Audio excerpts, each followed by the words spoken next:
اولیاء اللہ کے لیے جو معرفت اور جو پہچان ہے وہ دو چیزیں یہاں اس آیت کریمہ میں بیان کی گئی، ایک ایمان اور ایک تقوی، کہ وہ کمال درجے کے مومن ہوں گے اور پرلے درجے کے متقی ہوں گے۔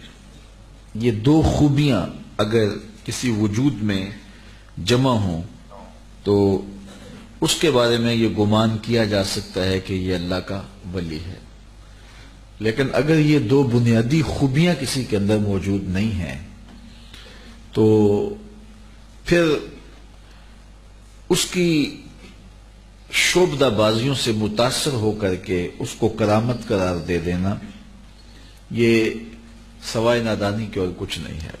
میرا نام فرحان ہے، میں علی پور کا رہائشی ہوں۔ 5 ماہ پہلے مجھے بخار ہوا، شدید جسم میں درد شروع ہو گیا تھا۔ میں ڈاکٹر کے پاس گیا، انہوں نے بتایا بلڈ کینسر ہے آپ کو۔ میں CMH سے علاج کروا رہا تھا، تو 5 ماہ سے میں علاج کروا رہا تھا، تو میری کمزوری بے حد ہو گئی تھی، چلنا پھرنا بند ہو گیا تھا، جو کچھ کرتا تھا قے ہو جاتی تھی۔ تو کسی نے بلاورہ شریف حق خطیب حسین علی بادشاہ سرکار کا بتایا، تو پہلے دم سے ہی میری دوائیں بند ہوگی، تو آج الحمدللہ میرا 5واں دم ہے، تو میں چل پھر سکتا ہوں، کھاتا پیتا ٹھیک ہوں الحمدللہ۔ میں بالکل آپ دیکھیں نا ڈاکٹر نے کیا کہا تھا، 3 لاکھ روپیہ سرکار نے آپریشن کرانا پڑا، تو ابھی سرکار ہونے ٹھیک ہو گیا، منٹے کا لگا ہونے ٹھیک ہو گیا، سرکار کاری قسم ہونے ٹھیک ہویا، بس اتنے تک ہوں میں کہنا پاپا میرا کوٹا اتنے اڑیا، میں کہا بیٹھا نہیں جاتا، اللہ نے سیڑھی کے اتنے ٹھیک ہو گیا، میں نے کہا پاپا میں ٹھیک ہوں، پاپا میں ٹھیک ہوں، میرا نام لگتا شکر اللہ شکر ہے میری اللہ صاحب بڑا کرم ماشاءاللہ۔ یہ کشمیر سے آئے ہیں۔ اچھا یہ بچہ میرے پاس کتنے ٹائم کا لایا تھا، کتنی عمر تھی جب یہ لایا تھا؟ 10 ماہ۔ اچھا اس کو کیا کیا تکلیف تھی؟ اس کی نظر نہیں تھی، زبان نہیں تھی، نہیں کر سکتا۔ اچھا یہ وہی بچہ ہے جس کی بول نہیں سکتا تھا، سماعت نہیں تھی، آنکھوں کے اندر نظر نہیں تھی، چل نہیں سکتا تھا، بالکل آنکھوں، ڈاکٹر کیا کہتے تھے؟ وہ کہتے تھے جی اس کو کیا کہتے تھے؟ نظر ختم ہو گیا، بیٹری نہیں ہے، بیٹری پیچھے ہے ہی نہیں ہے، اب یہ بالکل دیکھتا ہے؟ جی اللہ کا شکر، بالکل ٹھیک ہے۔ اللہ کا شکر۔ آپ کتنا عرصہ ہو گیا میرے پاس مسلسل آتی ہوئی؟ 4 سال ہو گئے؟ 8 سال ہو گئے؟ 9 سال۔ ابھی یہ بالکل ٹھیک رہتا اللہ ہے؟ کا شکر۔ میڈیکل صاحب سے اس کی نظر ہے ہی نہیں تھی؟ اچھا ڈاکٹر یہ کہہ رہے تھے کہ اس کی میڈیکل طور سے نظر ہے ہی نہیں ہے۔ اب دیکھیں نا، بات یہ ہے کہ اس کی بچپن سے ہی نظر پیدائشی ہی نہیں تھی۔ اب لوگ کہتے ہیں نا، بعض لوگوں کا یہ تصور ہوتا ہے کہ اللہ کے ابھی نہیں جاتے ہو اسکول، چلو اب جو چلو سرکار کے پاس آؤ، ہاتھ ملاؤ سرکار سے، چلو پیار کرو۔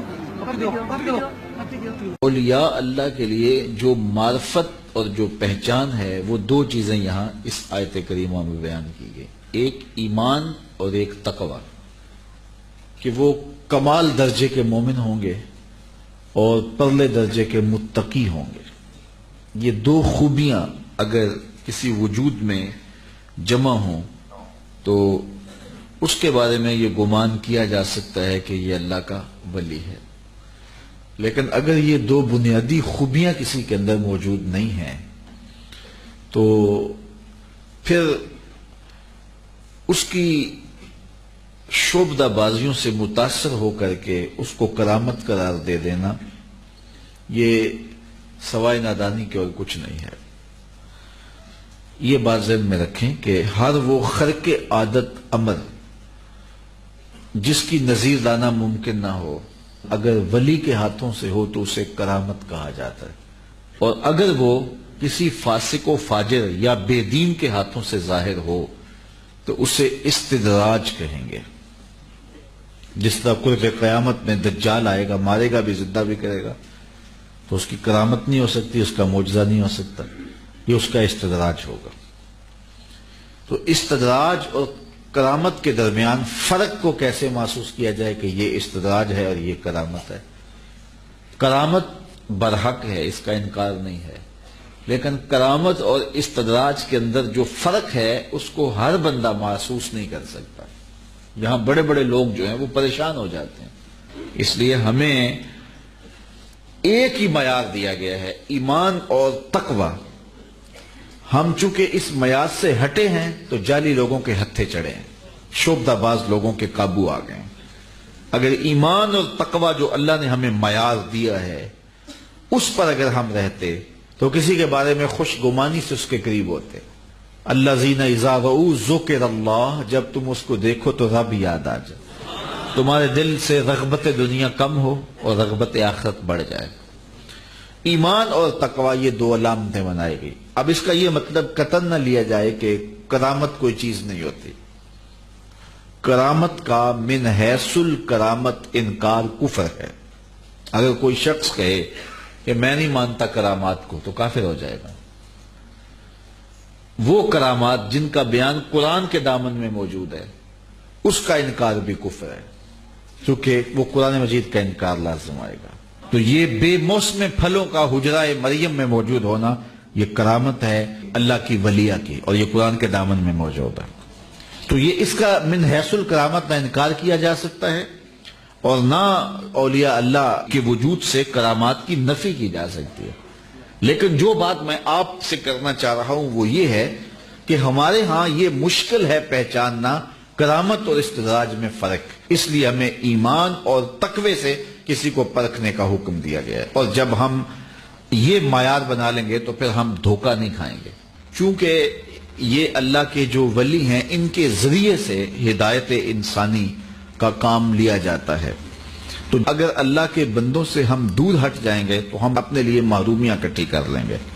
تو وہ کیسے ہوگا کہ ہم بہت سارے 2 نمبر لوگوں سے دھوکہ کھائیں گے، اور دھوکہ کھانے کے بعد پھر ہم اصل سے بھی کنارہ کشی اختیار کر رہے ہیں، جس کا بہت سارے طبقات ہیں. یعنی ایک طبقہ وہ ہے کہ جس نے ہر ایرے غیرے کو مان لیا ہوا ہے، اور ایک طبقہ وہ ہے کہ جس نے ان لوگوں کو دیکھ کر کے حقیقتوں کا انکار کر دیا ہے. تو جنہوں نے ایسے لوگوں کے پیچھے لگ کے اپنی عقیدتیں برباد کی ہے وہ بھی برباد ہو گئے، اور جنہوں نے ایسے لوگوں کے روپ کو دیکھا اور حقیقت کا انکار کر دیا وہ بھی اولیاء اللہ کی وجود کی برکتوں سے محروم ہو گئے. تو ہمیں آنکھیں کھول کر جینے کی ضرورت ہے. ہم دیکھیں کہ اللہ کے جو کامل بندے ہیں وہ 2 صفات سے مالا مال ہیں، ایمان اور تقوی.